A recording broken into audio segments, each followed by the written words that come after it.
embarrassing. And that is, while virtually every scientist in the world who studies the issue understands that climate change is real, that it is caused by human activity, that it is already causing devastating problems in our country and around the world, we have a president who thinks climate change is a hoax.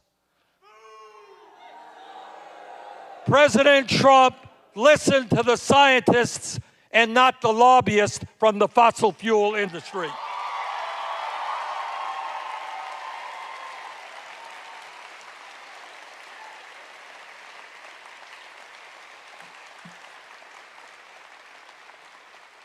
Throughout his campaign for president, Trump told the American people, he said, you know, I am a different type of Republican. I am not going to cut Social Security, Medicare, and Medicaid. I am going to drain the swamp. I am going to take on Wall Street. And by the way, President Obama took too much vacation time. Not me.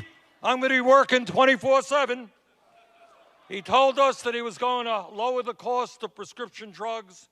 He was going to completely change our disastrous trade policies. He was going to reinstate the Glass-Steagall Act of 1933, and he was going to raise the minimum wage to at least $10 an hour. That is what he said during the campaign. Well, it turns out that he lied. It appears that he never had any intention of standing up for working families. And in fact, he is seeking to implement one of the most destructive budgets and policy directives in the history of our country, which, if successful, would wreak havoc on the lives of the working class and middle class of this country. President Trump, you are not protecting working people when you support a health care proposal which provides $300 billion in tax breaks for the top 2%, throws 24 million people off of health insurance, defunds Planned Parenthood, cuts Medicaid by $800 billion, and raises premiums for senior citizens to a very significant degree.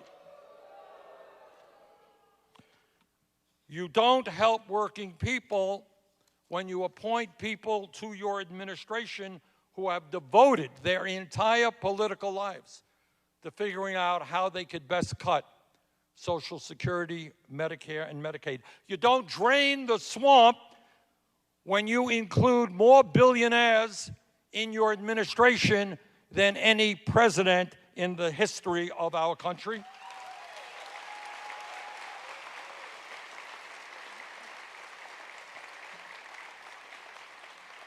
You don't help working families when their relatives are suffering with cancer and diabetes, and yet you slash funding for the National Institute of Health by $5.8 billion. Brothers and sisters, we are facing a pivotal moment in American history.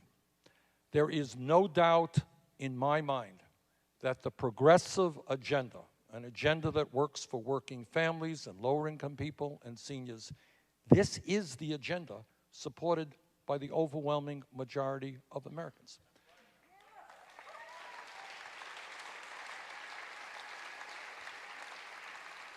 But in order to